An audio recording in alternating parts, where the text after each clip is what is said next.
வணக்கம் ஃப்ரெண்ட்ஸ். லட்சுமி அம்மா அவர்கள் எழுதிய இரண்டாவது மலர், அத்தியாயம் 29. சில நாட்களாக சம்யுக்தா மாலை வேளையில் தன் தாயாருக்கு முன்னதாகவே வீடு திரும்பிக் கொண்டிருந்தாள். குப்புசாமி பலவித சந்தேகத்தில் சஞ்சலப்படத் தொடங்கிவிட்டார். அவர் நினைத்தது போல ஒரு சமயம் சம்யுக்தாவின் காதல் வெறும் கவர்ச்சியில் முடிந்து போன சங்கதியோ, திடீரென்று தன் அந்தஸ்தின் நினைவு வர மெல்ல விலகி கொண்டு விட்டாலோ, அந்த பிள்ளையாண்டான் அருண் நமக்கு இது எட்டாத இடம் என்று, இந்த பழம் புளிக்கும் என்று அவனாகவே நகர்ந்து கொண்டு விட்டானோ, சின்ன வயசு தீர யோசித்து முடிவு செய்ய தெரியாத முதலில் சம்மதம் கொடுத்துவிட்டு இப்போது வேண்டாம் என்று சம்யுக்தா தான் ஒதுங்கி கொண்டிருக்க வேண்டும். அருண் நல்லவனாக இருந்தால் தப்பில்லை. திட்டம் தீட்டி வாழ்க்கையில் முன்னேற எதையும் செய்ய துணிந்த கயவனாக இருந்தால் இந்த காதல் விவகாரத்தை அம்பலப்படுத்துவேன் என்று காதல் கடிதங்கள் ஏதாவது இருந்தால் அதை வைத்து கொண்டு பயமுறுத்த தொடங்கினால் ஒரு கனப்பொழுதில் பலவும் எண்ணி வியர்த்து விறுவிறுத்து போனவர் ஜன்னல் வழியில் தோட்டத்தை எட்டி பார்த்தார். கேட்டை தாண்டி கொண்டு சம்யுக்தாவின் கார் உள்ளே நுழைவதை பார்த்து விட்டார். நல்ல வேளை, ரத்னா வழக்கம் போல் தோட்டத்தை சுற்றி கொண்டிருந்தாள். தனிமையில் அவர் கேட்க விரும்பியதை சம்யுக்தாவிடம் கேட்டு தெரிந்து கொள்ள இதுதான் தருணம் என்று பரபரப்புடன் சாப்பாட்டு அறை மேசையை துடைத்து தட்டை வைத்தார். சம்யுக்தா வந்து உட்கார்வதற்குள் சூடாக பரிமாற வேண்டும் என்ற அவசரத்தில் எண்ணெய் சட்டியை அடுப்பில் ஏற்றிவிட்டு அறைக்குள் வளைய வந்தார். சிறிது பொழுதில் மாடிப்படிகளில் மெல்லியதாக காலடி ஓசை கேட்டது. சந்தன சோப்பின் நறுமணம் சாப்பாட்டறையை எட்டியது. சம்யுக்தா மெதுவாக பாடிக்கொண்டு படிகளை தாவியபடி கீழே இறங்கி வருவதை கண்டவருக்கு வியப்பு. உற்சாகமாகத்தான் காணப்படுகிறாள். அப்படியென்றால் கிழவருக்கு ஒரே குழப்பம். காய்ந்து கொண்டிருந்த எண்ணெயில் தயார் செய்து வைத்திருந்த வெஜிடபிள் பஃப்பையை பொறுத்து கொண்டு விரைந்து வெளியே வந்தார். தாத்தா, ரொம்ப கொடுத்து என்னை குண்டாக்கி விடுறீங்க. அம்மா அப்போதெல்லாம் என் உணவு விஷயத்தில் மற்ற எந்த சங்கதிகளிலும் தலையிடுவதே இல்லை. அதனால் நானே என்னை கவனிச்சிக்க வேண்டியிருக்கு. சிரித்து கொண்டே ஒரு பப்பை எடுத்து தன் தட்டில் வைத்து கொண்டாள். உன்னை நீயே கவனிச்சிக்க பொறுப்பு ஏற்பட்டு விட்டது என்று அம்மா நினைக்கிறாங்க. முறுவழித்தபடி காஃபி டம்ளரை வைத்துவிட்டு மேஜை அருகே பவ்யமாக வந்து நின்றார். என்ன தாத்தா? தட்டியிலிருந்து திமிர்ந்தாள். என்கிட்ட நீ சங்கதியை சொல்லிவிட்டதாலே நான் உன்னை இப்போது ஒரு கேள்வி கேட்க வேண்டியிருக்கு. தாராளமாக கேளுங்க, சிரித்தாள் அவள். இப்போதெல்லாம் நீ வீட்டுக்கு சீக்கிரம் திரும்பி வருகிறாயே, அந்த அருண் ஊரில் இல்லையா? பக்கென்று சிரித்துவிட்டாள் சம்யுக்தா. புரியுது தாத்தா. 2 வாரங்களுக்கு முன் நான் சொன்ன சங்கதிகளுக்கும் என் நடவடிக்கைகளுக்கும் பொருத்தமில்லாதிருக்கிறது என கவலைப்பட்டு பலவிதமாக கற்பனை செய்து கொண்டு விட்டிருக்கீங்க. அருண் இந்த 2 வார காலமாக ஆஸ்பத்திரிக்கும் வீட்டுமாக அலைஞ்சு கொண்டிருக்கிறார். அதனால் அவரை சந்தித்து பேச முடியவில்லை. மேலும் அம்மாவை நேரே பார்த்து எங்கள் விருப்பத்தை தெரிவிக்கும் நாள் வரை கொஞ்சம் சந்திப்பை ஒத்தி போடுவது நல்லது என்று நாங்கள் ஒதுங்கி இருக்கிறோம். புன்னகைத்தபடி பப்பை கடித்து சுவைத்து தின்னத் தொடங்கினாள். ஆஸ்பத்திரியா? அவருக்கு உடம்புக்கு என்னம்மா? திகைப்புடன் கேட்டார் குப்புசாமி. அவருக்கு ஒன்றுமில்லை தாத்தா. அவரது குடும்ப நண்பர் பூபதி என்கிறவருக்கு ஹார்ட் அட்டாக் வந்து மருத்துவமனையில் அனுமதிக்கப்பட்டிருக்கிறார். அவரை காலையிலையும் மாலையிலையும் போய் பார்த்து வரவே அருணுக்கு பொழுது சரியாக இருக்கிறது. பூபதியா? மேலே விவரம் ஏதாவது தெரியுமா பாப்பா? பதட்டமாக கேட்டார் அவர். ஏன் தாத்தா, உங்களுக்கு அந்த பூபதியை தெரியுமா? எங்கேயோ கேட்ட பேர் போல தோணுச்சு. ஆமாம், அவர் எங்கே வசிக்கிறாராம்? தாத்தா, அவர் என்கிட்ட முழு விவரம் சொல்லலை. நானும் தூண்டி துருவி கேட்கலை. தொழிற்சாலையில் நாங்கள் இருவரும் கண்டும் காணாதது போல் நடந்துக்கிறோம், அபூர்வமாக பேசுகிறோம். அப்போ தான் தெரிஞ்சது அந்த பூபதி மாம்பழத்திலே எங்கேயோ தம் குடும்பத்தோடு வசிக்கிறாராம். அந்த மனிதன் உடல்நிலை இப்போது கொஞ்சம் தேவலையாம். அவ்வளவுதான் எனக்கு தெரியும். குப்புசாமியின் நெஞ்சு இனம் விளங்காதொரு கலவரத்தில் வேகமாக துடித்தது. அந்த பூபதியை உடனே போய் பார்த்து விட்டு வர வேண்டும் என்றதொரு பரபரப்பு. என்ன தாத்தா யோசிக்கிறீங்க? அவள் கேட்டபோது திடுக்கிட்டு விழித்து கொண்டார். ஒன்றுமில்லை பாப்பா, உன் அம்மா இப்போதெல்லாம் தினமும் நேரம் கழிச்சு தான் வீட்டுக்கு வராங்க. டிஃபன் காஃபி எதுவும் சாப்பிட்றதில்லை. அவங்க முகத்தை பார்த்தா எனக்கு ரொம்ப பரிதாபமாக இருக்குது. எப்போதும் கவலையில் மூழ்கினவங்க போல் தெரிகிறாங்க. தொழிற்சாலையில் எல்லாம் நல்லா தானே நடந்து கொண்டு இருக்கு. அவங்க மனதை வருத்துகிற சங்கதி என்னான்னு உன்கிட்டயாவது சொல்லக்கூடாதா? அம்மா என்னைக்கு தான் தன் மனதை திறந்து பேசியிருக்காங்க தாத்தா? இப்படி ஒரு தனித்தன்மையோடு விலகி இருந்தால்தான் என் தந்தை அம்மாவை விட்டு விலகி போய்விட்டார்னு என் மனம் சொல்லுது. பெருமூச்சு விட்டபடி குப்புசாமி காலி பாத்திரங்களுடன் உள்ளே திரும்பிவிட்டார். அவர் மனம் ஒரு நிலையில் இல்லாது தத்தளித்தது. அடுத்த நாள் காலை வசுந்தரா புறப்படும் முன் தான் மாலை திரும்பி வர நேரமாகும் என்று சொல்லிவிட்டு போனாள். குப்புசாமிக்கு அது பெருத்த நிம்மதியை தந்தது. அன்று பிற்பகல் வழக்கம் போல அவர் ஸ்நானத்தை முடித்து கொண்டு வெள்ளை வேட்டி சட்டையில் வெளியே கிளம்பி கொண்டிருந்தார். அம்மா வந்தாக்கா என்ன சொல்கிறது? ஏளனமாக கேட்டாள் ரத்னா. அவங்க நேரம் கழித்து தான் வருவாங்க, அதனால் எதுவும் சொல்ல தேவையில்லை. சின்ன எஜமானி வந்தால் அவங்களுக்கு டிஃபன் தந்து யார் உபசரிக்கிறது? எல்லாத்தையும் ஹாட் கேஸில் எடுத்து வச்சுருக்கிறேன். அதோடு ஒரு கடுதாசி துண்டும் எழுதி வச்சுருக்கிறேன். அதனால் அவங்க கோச்சிக்க மாட்டாங்க. அதற்கு மேல் பேச பிரியப்படாதவர் போல வேகமாக வராந்தாவை கடந்து தோட்டத்தை தாண்டி தெருவிற்குள் புகுந்து விட்டார் குப்புசாமி. வர வர குப்புசாமி ரொம்பவே இணக்காக பேசுகிறார். அம்மாவிடம் சமைய பார்த்து இவரை பற்றி ஒரு வார்த்தை போட்டு வைக்க வேண்டும்.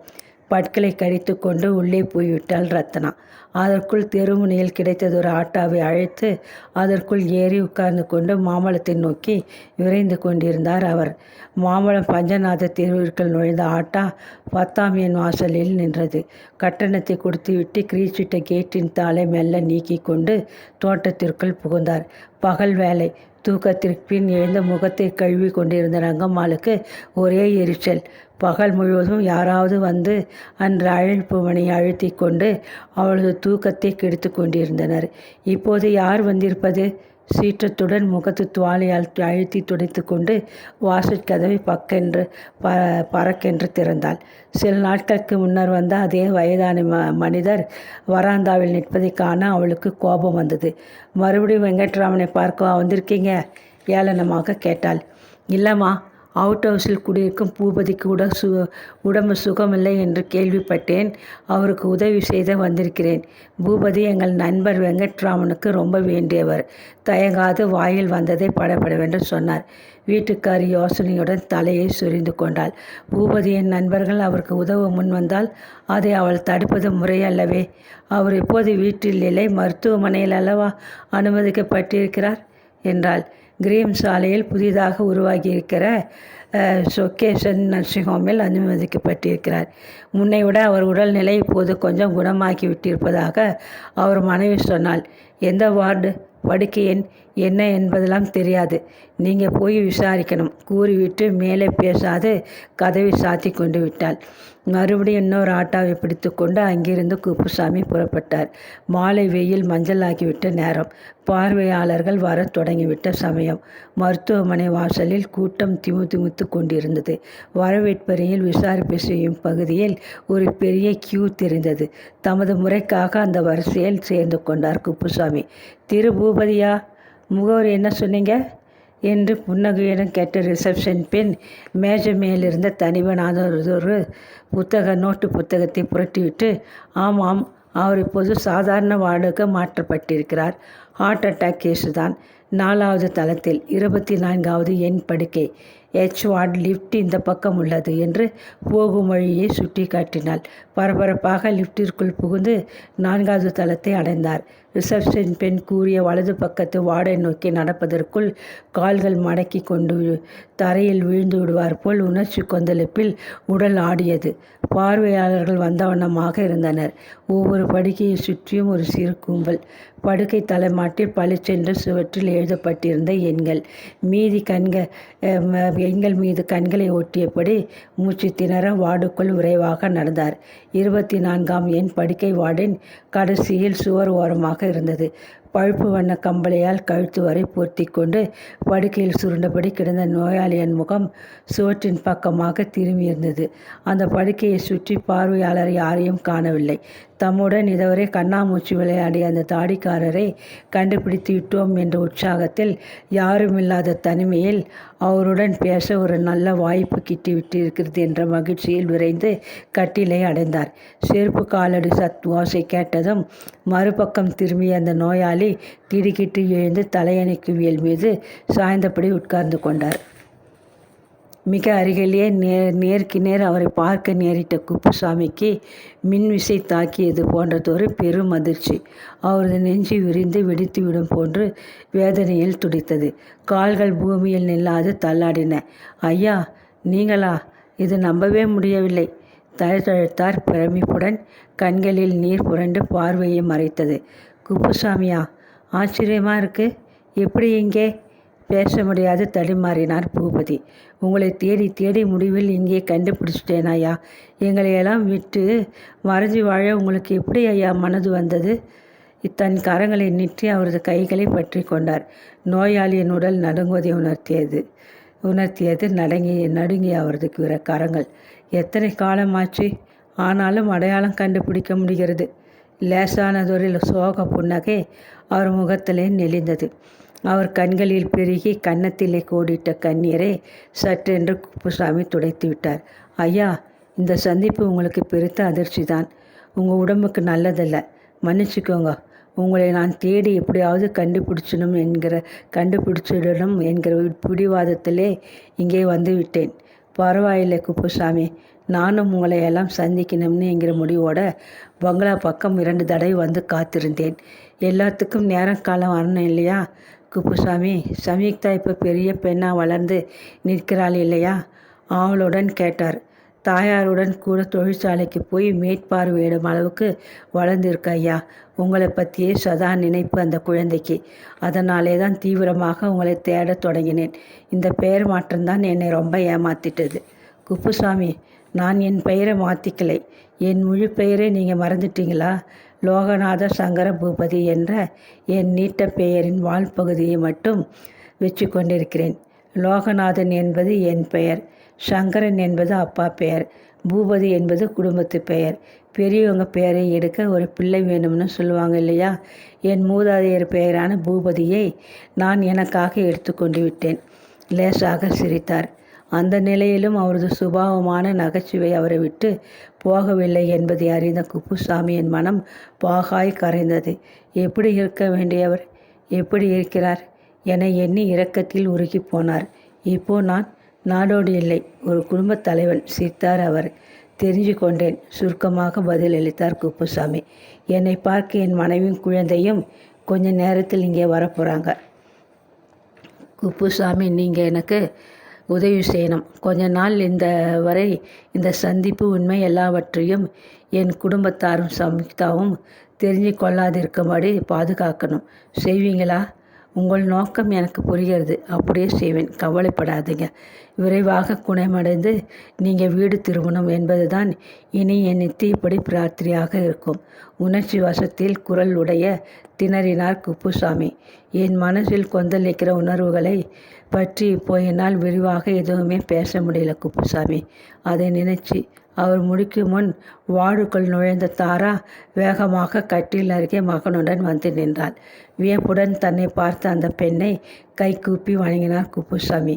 ஐயா, எங்கள் ஊர்க்காரர் நோயாளி நண்பனை பார்க்க வந்த இடத்தில் இவரையும் பார்த்துட்டேன் என்று அவருக்கே உரித்தான பாணியில் நிலைமையை சமாளித்தார்.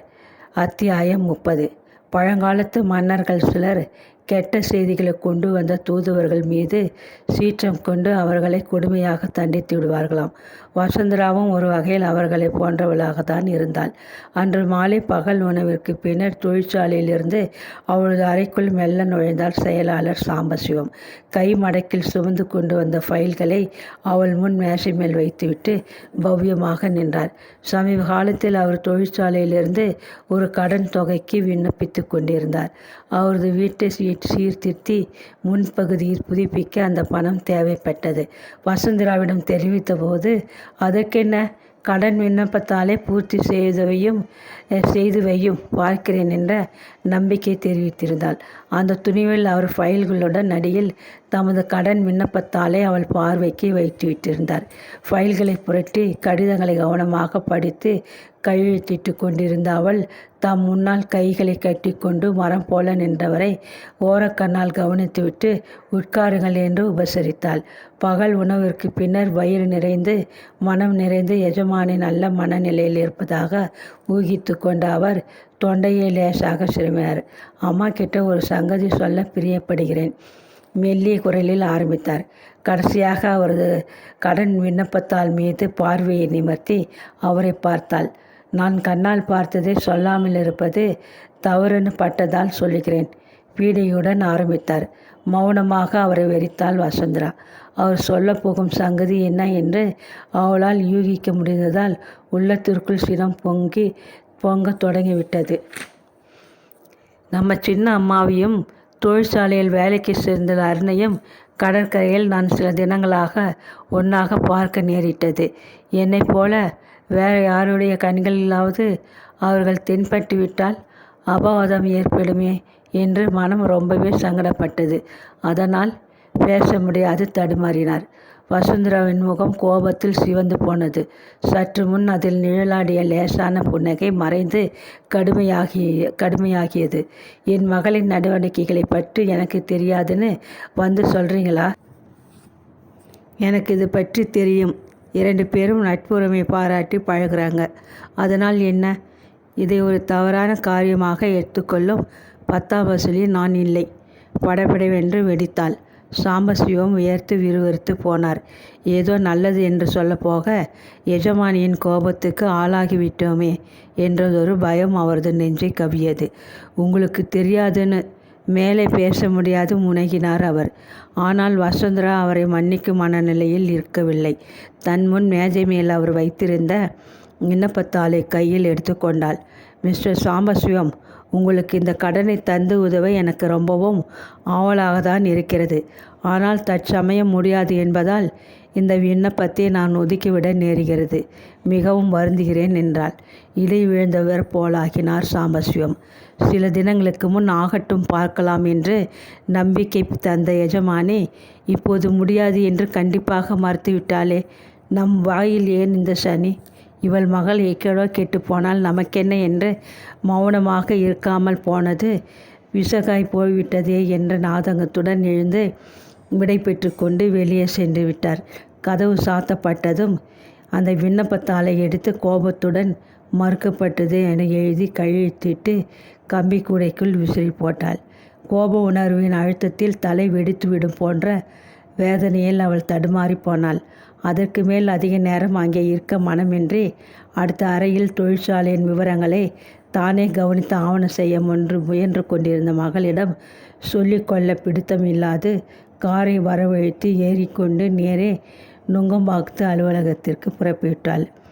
அங்கேயும் அவள் மனம் அலைப்பாய்ந்து கொண்டிருந்தது. அலுவலகத்தை சுற்றி பார்வையிட்டு கொண்டிருந்தவள் முன் எதிர்பட்ட அருணை கண்டதும் அவள் முகம் இறகி போய் நெஞ்சம் பதைத்து போனாள். புன்னகையுடன் வணக்கம் தெரிவித்துவிட்டு அப்பால் நடந்து சென்ற அவனை பார்வையால் பொசுக்கி விட மாட்டோமோ என்ற மனம் பதைத்தது. அன்று மாலையே அவனது வேலைக்கு சீட்டு கிழித்துவிட அவளால் முடியும். ஆனால் அதனது பின் விளைவுகளை சமாளிக்க முடியுமா என்ற சந்தேகத்தில் பற்களை கடித்து கொண்டாள். தொழிற்சாலை சம்பந்தப்பட்ட அனைத்தையும் அவளிடம் பேசும் வாய்ப்பும் அதிகம் இருக்கிறது என்ற காரணத்தால் சாம்பசிவம் அவளிடம் சம்யுக்தாவின் நடத்தையை பற்றி துணிவுடன் சொல்லிவிட்டார். அவர் சாதாரண ஊழியராக இருந்திருந்தால் தாம் கண்டதை மற்றவர்களிடம் சொல்லி சிரித்திருப்பார். யார் கண்டது? இதற்குள் இந்த சங்கதி தொழிற்சாலையில் உள்ள ஊழியர்கள் பலருக்கு தெரிந்துவிட்டிருக்கலாம். அவளை கண்டு அஞ்சி நடுங்கும் அவர்கள் பலர் வெறும் வாயை மெல்வதற்கு பதில் தின்ன அவள் கிடைத்தது என்று அவள் பின்னால் பேசி சிரித்து கொண்டிருக்கலாம். கோபத்துடன் கீழுதட்டை கடித்து கொண்டாள். எல்லாவித வசதிகளையும் தந்து ஒரு இளவரசியைப் போல மேன்மையாக வளர்த்தாள் அவள் தன் மகளை. அந்த இளவரசிக்கு ஏன் இந்த பிச்சைக்கார புத்தி? நினைக்க அவள் நெஞ்சு ஆத்திரத்தில் குமுறியது. மாலை பொழுது அமிழும் நேரம். வசுந்தராவின் பெஞ்ச் பங்களாவின் முன்புற தோட்டத்திற்குள் நுழைந்தபோது அவளுக்கு முன்னதாக வந்திருந்த சம்யுக்தா தரையை பெருக்கியதொரு மேக்சியில் தடுக்கி விழாத குறையாக வீட்டின் செல்ல நாய் மகியுடன் பாய்ச்சி காட்டி விளையாடி கொண்டிருந்தாள். தாயை கண்டதும் சிரித்த முகத்துடன் ஓடோடி வந்தாள் மகள். அம்மா, உங்களை பகல் பொழுது தொழிற்சாலையில் காணவில்லை. நீங்கள் நுங்கம்பாக்கம் கிளம்பி போய்விட்டதாக தெரிய வந்தது. விற்பனை பகுதிக்கு வந்திருக்கும் சில கடிதங்களை பற்றி ஏற்பட்ட சந்தேகத்தை உங்களிடம் பேசி நிவர்த்தி செய்திருக்க விரும்பினேன். நாளைக்கு உங்களிடம் அந்த கடிதங்களை காட்டலாமா அம்மா? உற்சாகமாக கேட்டாள். காலோடு தலைவரை மகளை ஏற இறங்க பார்த்தாள் வசுந்தரா. இந்த குறுகிய காலத்திற்குள் சம்யுக்தா தோற்றத்தில் ஒரு பிடி உயரமாக காணப்பட்டாள். அத்துடன் மட்டுமில்லை, உணர்விலும் நடவடிக்கைகளிலும் ரொம்பவே சுதந்திரமான போக்கில் வளர்ந்து விட்டிருந்தாள். முளையில் கிள்ளி எறியாத பிசுகு இது என எண்ணி தாடை இறுக்கி போனாள் தாய். உன்னிடம் கூட நான் பேச வேண்டியது சில இருக்கு. அப்படியே அம்மா, இப்போவே உள்ளே வரவா? பரபரப்புடன் மகள் கேட்டாள். ரொம்ப களைப்பாக வந்திருக்கேன், முதலில் குளிக்கணும். 1/2 மணி நேரம் கழித்து உன்னை ரத்னா வந்து கூப்பிடுவாள். நீ மாடிக்கு வரணும் என்று உத்தரவிட்டபடி வேகமாக உள்ளே சென்று விட்டாள். ஷவரிலிருந்து பூவாக கொட்டிய பச்சை தண்ணி கூட அவளது உடலையும் உள்ளத்தையும் தகித்த கோபக்கினை குளிர வைக்க முடியவில்லை. மாற்று உடையில் மாடியிலிருந்து வந்தாள். பூஜை அறைக்குள் நுழைந்தாள். மல்லிகை மலர் சந்தன உதுவத்தி இரண்டின் கலவி மனத்தை அனுபவிக்க முடியாது, மனம் உருகி பிரார்த்திக்க இயலாது சில நிமிடங்கள் அறைக்குள் நின்றபடி தெய்வ படங்களை வெறித்து பார்த்துவிட்டு சிந்தனையில் மூழ்கியவளாக வெளிப்பட்டாள். சம்யுக்தாவை மாடிக்கு வரச்சொல் என்று ரத்னாவிடம் கூறிவிட்டு நேரே தன் அறைக்குள் புகுந்து ஜன்னல் ஓரம் போடப்பட்டிருந்ததொரு மிருதுவான இருக்கையில் சாய்ந்து கொண்டாள். மாடிப்படிகளில் கேட்ட காலடி யோசை அவளது நெஞ்சிலே படபடப்பை உண்டாக்கியது. 10 மாதம் சுமந்து அவள் பெற்ற மகள்தான் சம்யுக்தா. தாயின் கண் அசைப்பில் பயந்து நடுங்கி போய்விடும் கபடமற்ற குழந்தையாக வளர்ந்தவள். அம்மா கிழித்த கோட்டை தாண்ட தெரியாத வெகுளி பெண்ணாக இதுவரை இருந்தவள். ஆனால் இப்போது இந்த சிட்டுக்குருவிக்கு சிறகு முளைத்து விட்டிருக்கிறதே, தன்னிச்சையாக பறந்து திரிய வேண்டும் என்ற சுதந்திர தாகம் அமோகமாக இருக்கிறதே.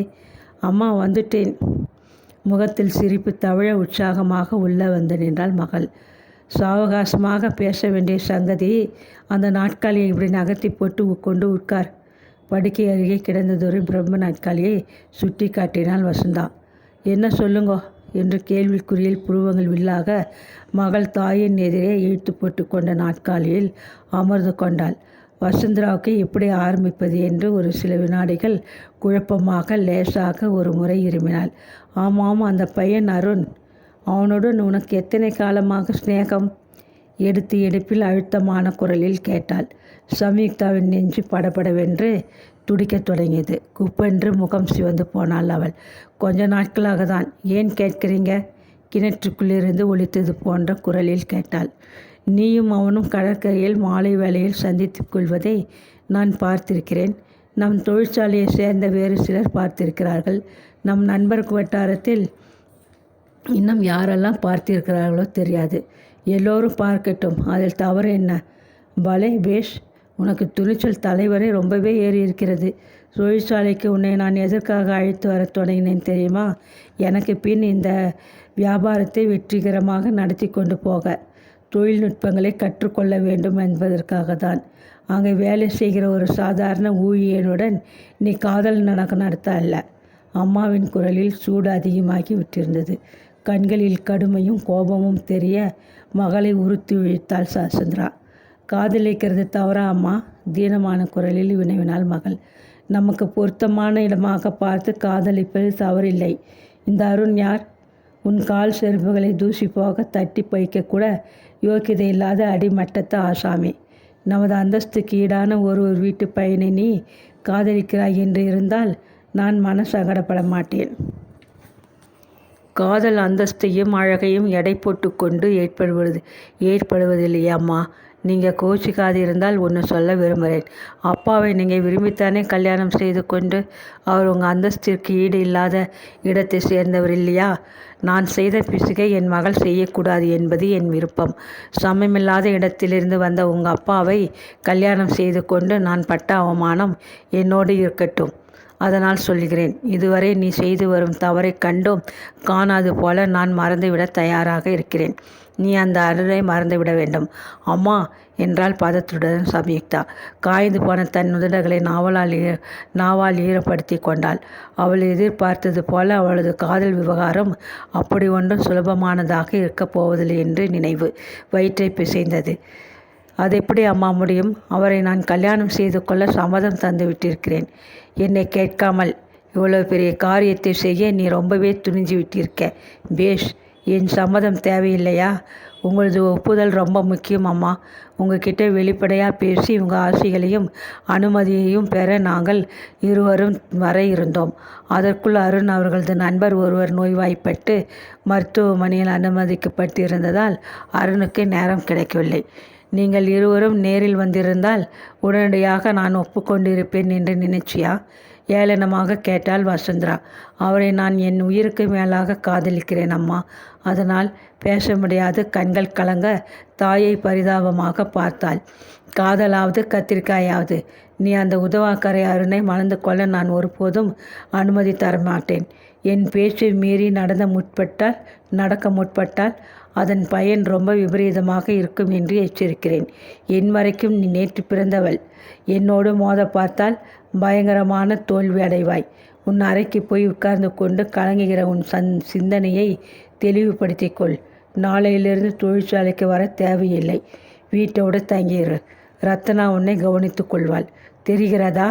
உரத்த குரலில் அதட்டினாள்.